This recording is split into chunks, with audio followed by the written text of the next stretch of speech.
Assalamualaikum Bu Hani. Waalaikumsalam Bu Meli. Apa kabarnya Bu Hani? Alhamdulillah. Maksud dari saya berbincang-bincang dengan Bu Hani, maaf mengganggu waktunya sebentar. Oh enggak. Ya ini saya ada tugas di guru penggerak ini Bu Hani. Di modul 3 ini untuk menimba ilmu. Nomor 1 menimba ilmu dari Bu Hani bagaimana kepemimpinan di TKA Bapesindo ini ya. Tentang selama ini mungkin banyak ya Bu Hani ya kasus-kasus yang sudah Bu Hani alami dan bagaimana Bu Hani menyelesaikannya. Saya akan menimba di Bu Hani di TKA Bapesindo ini. Ya, untuk apa? Ini ada beberapa pertanyaan, mungkin nanti bisa Bu Hani jawab satu persatu. Selama ini bagaimana Bu Hani mengidentifikasi kasus-kasus yang merupakan dilema etika atau rujukan moral? Ya. Terima kasih Mili. Untuk terkait dengan kasus-kasus yang ada di TKA Bapesindo ini, saya coba mau mengangkat satu kasus saja ya. Oke, boleh Bu Hani. Ya, terkait tadi kasus, saya ambil satu kasus dulu pernah ada begini. Dulu TKA Bapesindo banyak pedagang kaki lima, terutama pedagang mainan itu yang pada nempel di sebelah pagar. Oh ya. Nah, itu juga mengganggu. Dalam arti mengganggunya itu setelah anak-anak masuk ke kelas akan pembelajaran, itu anak tidak fokus dalam arti tidak bisa fokus atau konsentrasi mengikuti pembelajaran atau kegiatan yang diberikan guru ya, karena masih ada pedagang-pedagang mainan yang ada di sebelah pagar itu. Itu pun tidak mengganggu pembelajaran, juga mengganggu lingkungan jalan.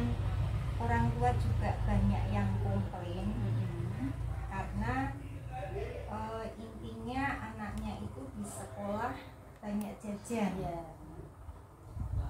Itu sempat membuat kami para guru, aduh gimana ini ya caranya.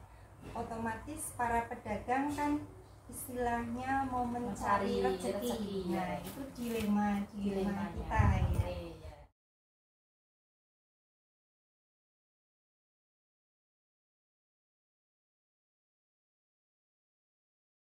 Oke, berarti kasus yang Bu Hani alami ini selama ini berarti ada pedagang yang nempel di pagar TK ya.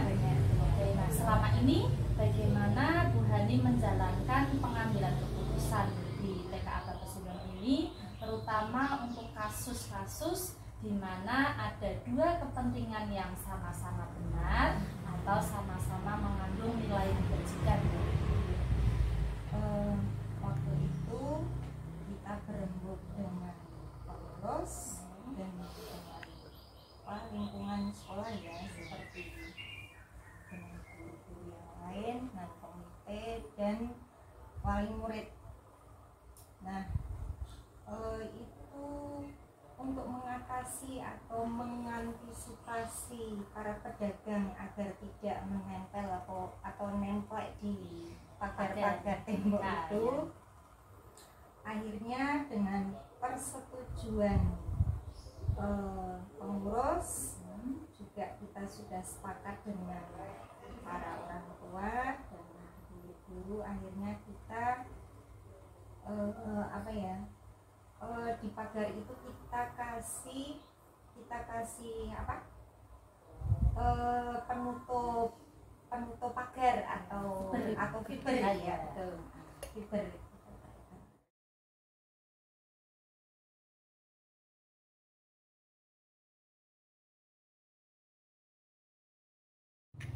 Oke Bu Hanim, langkah-langkah atau prosedur seperti apa yang Bu Hanim lakukan selama ini? Untuk langkah-langkah tadi mengantisipasi para pedagang agar tidak mengganggu aktivitas belajar anak, itu kita rembukan dulu dengan pengurus. Otomatis untuk penutupan pagar memakai fiber itu kan kita juga butuh dana. Kita alhamdulillah sih dari pengurus ada membantu yang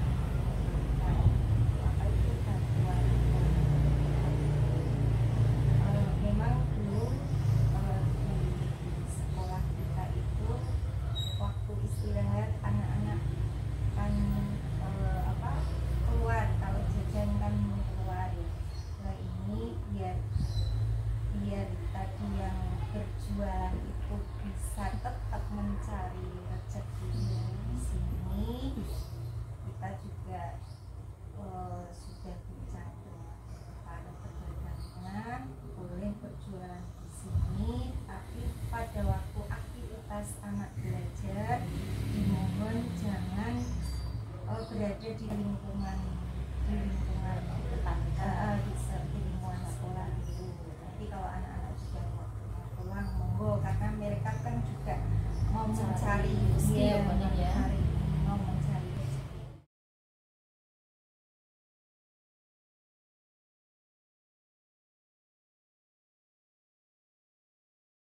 Terus hal-hal apa saja yang selama ini Bu Hanim anggap efektif dalam pengambilan keputusan pada kasus-kasus dilema etika? Alhamdulillah setelah pagar kita kasih tutup itu, alhamdulillah si para pedagang juga bisa menemukan anak bersama rumah. Dan tadinya anak-anak yang suka jajan di luar kita antisipasi dengan anak-anak membawa bekal, jadi pada waktu istirahat itu anak-anak tidak keluar dari sekolah karena dia aktivitas pengguna jalan terutama motor kan sekarang banyak ya, tambah rame berjalan PKL di sini.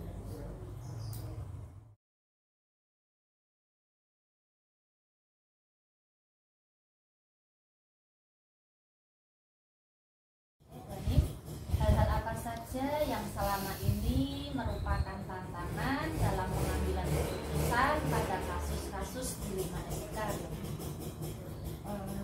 Tadi yang kaitannya dengan para pedagang yang pada network itu kan ada beberapa pedagang, antara salah satunya ada pedagang ini atau sekolah sini, mereka juga istilahnya bisa diajak ngomong kan, beliaunya kan juga ada beberapa pedagang yang berasal dari luar kampung atau mungkin mereka istilahnya mungkin marah, tapi kita kan nggak tahu, tapi biarlah, yang penting anak-anak bisa belajar ya, bisa Disiplin belajar, disiplin, dan anak-anak juga belajar udah agak nyaman, nggak heran dengan para pedagang mainan. Dan alhamdulillahnya kan orang tua juga merasa bersyukur dan tidak ngersulo lagi anak-anak sekolah belajar kok jajan terus begini. Dan alhamdulillah sekarang dia bisa kondusif dan anak-anak sudah terbiasa pada waktu istirahat nggak keluar jajan.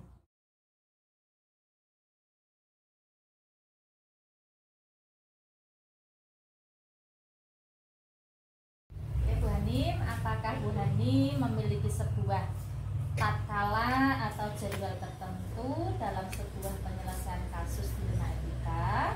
Apakah Bu Hanim langsung menyelesaikan di tempat atau memiliki sebuah jadwal untuk menyelesaikannya, bentuk atau prosedur seperti apa yang akan dijalankan? Untuk sebuah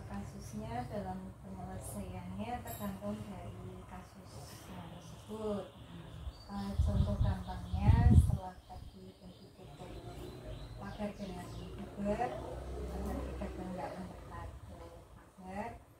Waktu itu ada satu pedagang yang mendekat, yang berusaha anak-anak bisa tetap membeli dagangannya walaupun anak-anak pada waktu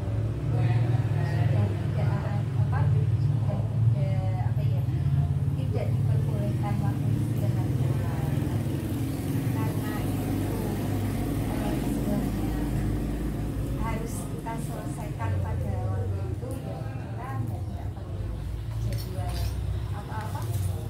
jadwal khusus dalam penyelesaiannya, tergantung dari kasusnya.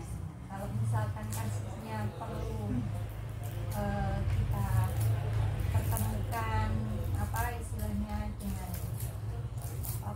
pedagang itu, istilahnya pokoknya tergantung dari kasusnya tersebut, perlu penyelesaian langsung atau nanti.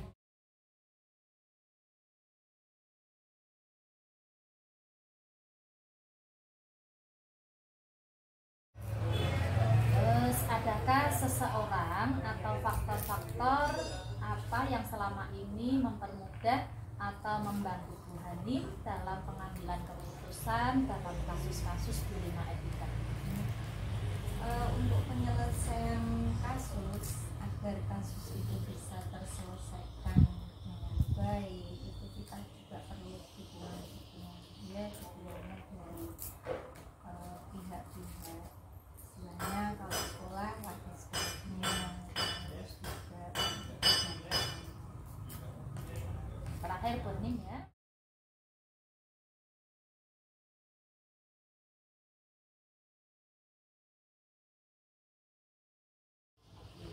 Dari semua hal yang telah disampaikan Bu Hanim, pembelajaran apa yang Bu Hanim petik dari pengalaman Bu Hanim mengambil keputusan di dunia etika? Pelajaran dari sebuah kasus tersebut tadi yang sudah saya sampaikan, ya kita ambil kita sama-sama mengertilah pedagang yang mengerti kita pihak sekolah juga mengerti pedagang. Jadi kalau sama-sama bisa ngerti, bisa jalan semua enak. Seperti tadi pada waktu pagar sudah tutup, kita ajak ngomong para pedagangnya boleh berjualan di TK Agam, tapi waktunya nanti mendekatnya setelah anak-anak itu selesai jam. Terima kasih banyak Bu Hanim. Hari ini saya mendapatkan banyak ilmu dari Bu Hanim, dari cara pengambilan keputusan. Mudah-mudahan nanti saya kalau mendapatkan kasus seperti Bu Hanim dapat menyelesaikan dengan baik, tidak ada pihak yang dirugikan. Mohon kerjasamanya, mohon dukungannya biar kegiatan pendidikan guru penggerak ini berjalan dengan lancar tanpa ada halangan suatu apapun. Terima kasih Bu Hanim. Ya, assalamualaikum warahmatullahi wabarakatuh.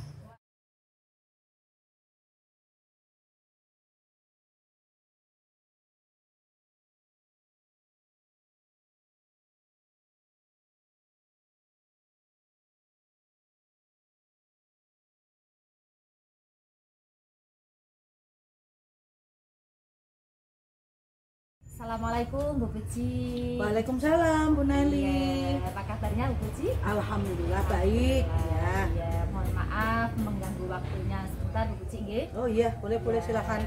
Ini Bu Puji, saya ada tugas di pendidikan guru penggerak ini di modul 3.1 untuk mewawancarai kepala sekolah. Oh, ya. betul, Kepala ya. sekolah selain di lembaga kami juga mewawancarai di kepala sekolah di lembaga yang lain. Nah, ini saya memilih Bu Puji juga sebagai kepala sekolah untuk saya mengetahui bagaimana Bu Puji cara pengambilan keputusan dalam menyelesaikan kasus-kasus yang ada di lembaganya Bu Puji, ya. Oke, saya akan memberikan beberapa pertanyaan Bu Puji, ya. Bisa dimulai nih Bu Puji.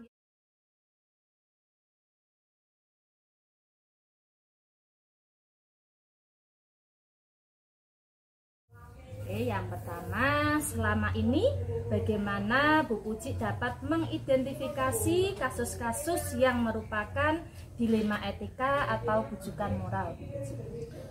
Dilema etika dan bujukan moral ya, mungkin kasus-kasus itu yang terjadi di lembaga saya ya salah satunya mungkin berupa saya mengenalnya berupa ucapan secara langsung, mungkin kan dari guru atau dari wali murid atau dari murid sendiri gitu.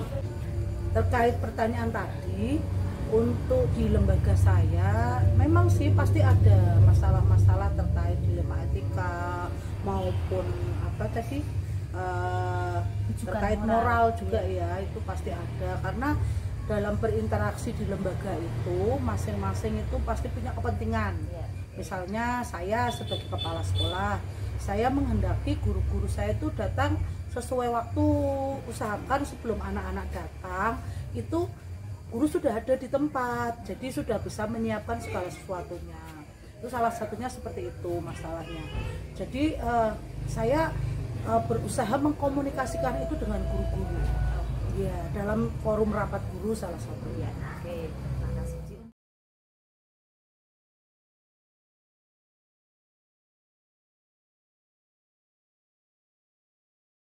Terima kasih Ci. Untuk yang selanjutnya, selama ini bagaimana Bu Puji menjalankan pengambilan keputusan di sekolah Bu Puji, terutama untuk kasus-kasus di mana ada dua kepentingan yang sama-sama benar atau sama-sama mengandung nilai kebajikan?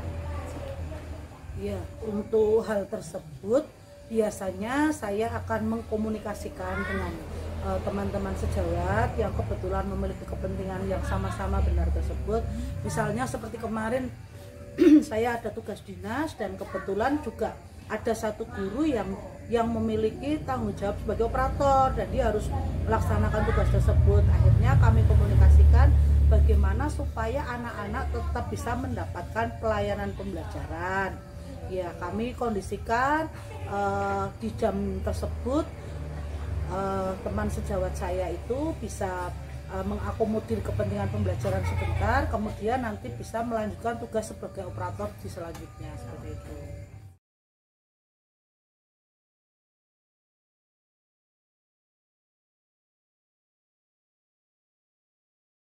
Langkah-langkah atau prosedur seperti apa yang Bu Puji biasa lakukan selama ini?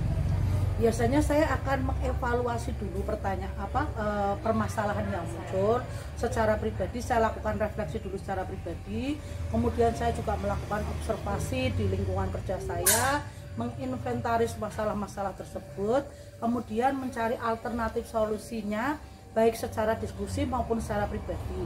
Kalaupun secara pribadi, biasanya alternatif solusi tersebut saya florkan dan saya minta pendapat teman-teman untuk memilih mana alternatif yang terbaik yang bisa kita selesaikan, yang bisa kita laksanakan.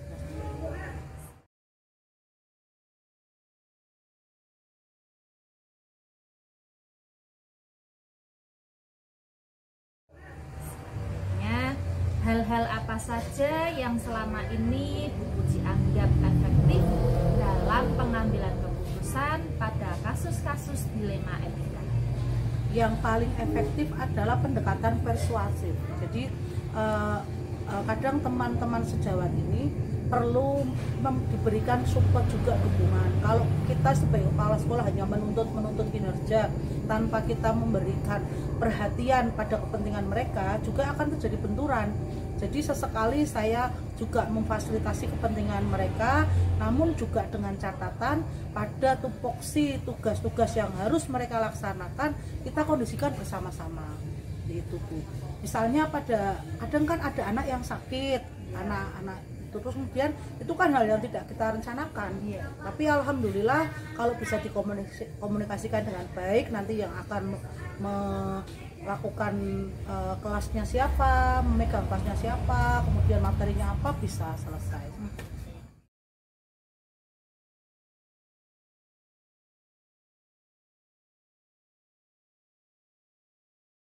Oke Bu Puji, untuk selanjutnya hal-hal apa saja yang selama ini merupakan tantangan dalam pengambilan keputusan pada kasus dilema etika?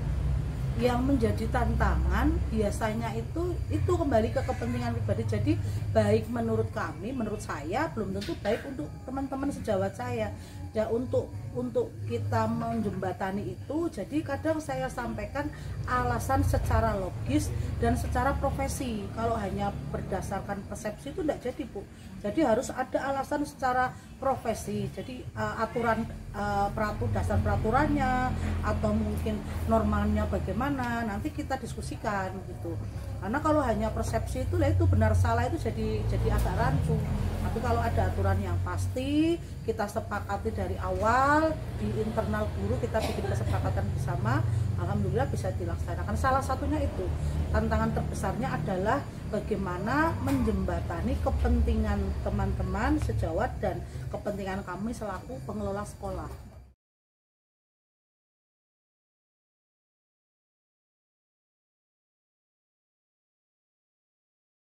Bu Puji, apakah Bu Puji memiliki sebuah tatkala atau jadwal tertentu dalam sebuah penyelesaian kasus dilema etika? Apakah Bu Puji langsung menyelesaikan di tempat atau memiliki sebuah jadwal untuk menyelesaikannya? Bentuk atau prosedur seperti apa yang akan Bu Puji laksanakan? Untuk jadwal secara konsisten dalam kurun waktu tertentu sebenarnya saya tidak ada. Namun untuk penyelesaian di tempat juga saya lihat dulu kondisinya, apakah memang perlu diselesaikan di tempat atau diberi waktu untuk meredakan diri dulu.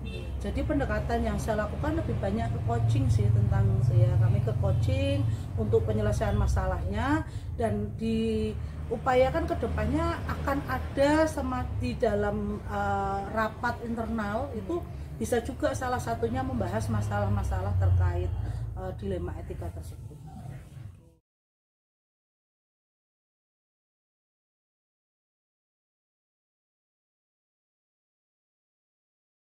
Selanjutnya, adakah seseorang atau faktor-faktor apa yang selama ini mempermudah atau membantu Bu Puji dalam pengambilan keputusan dalam kasus-kasus dilema etika?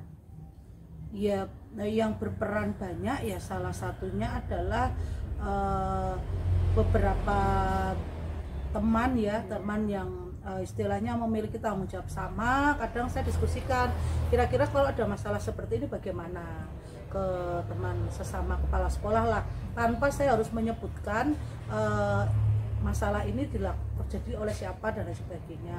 Hanya mencari referensi. Kemudian bisa juga saya mengkomunikasikan dengan pengurus atau pihak komite kalau memang permasalahan itu menyangkut kepentingan sekolah. Kalau secara etika kepentingan sekolah misalkan terkait dengan jam mengajar, jam belajar, kemudian jadwal kedatangan dan lain sebagainya.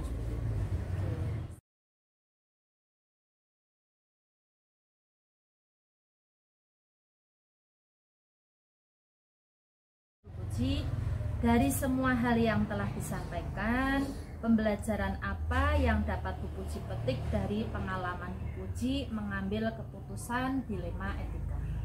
Pembelajaran yang utama itu terutama dalam kita mengambil keputusan itu jangan sepihak. Jadi sebelum kita mengambil keputusan, kita harus pertimbangkan masa-masa dalam beberapa aspek, beberapa segi. Namun yang paling utama adalah yang menyangkut hal-hal yang sudah menjadi tanggung jawab secara profesi kelembagaan. Itu yang jadi patokan utama. Jadi tidak hanya berdasar persepsi, dan itu juga berlaku tidak hanya untuk teman-teman guru tapi juga untuk saya sendiri. Jadi itu menjadi bahan refleksi bagi saya juga seperti itu. Oke, intinya juga komunikasi yang baik. Iya, betul. Komunikasi itu paling penting, dan komunikasi itu harus positif. Kalau kita komunikasi itu kan banyak ya versinya, kadang bergurau, kadang dengan ada bagaimana. Nah, saya usahakan selama ini saya menggunakan tata bahasa maupun komunikasi yang tidak terlalu lugas namun juga tidak terlalu keras. Jadi kapan waktunya kita bercanda, kapan waktunya kita harus tegas, dalam artian menyikapi permasalahan dengan teman-teman ini memang harus banyaklah kita mencari referensi ilmu lagi gitu ya.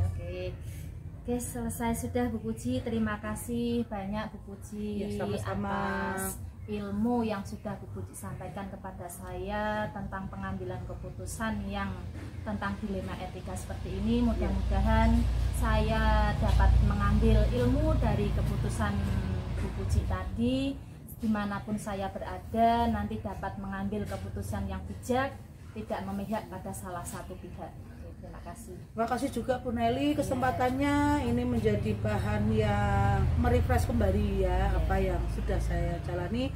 Semoga perjalanan Bu Nelly sebagai guru penggerak bisa berjalan dengan lancar, memperoleh hasil yang diinginkan. Amin. Terima kasih banyak Bu Sama-sama Bu Puji. Nelly.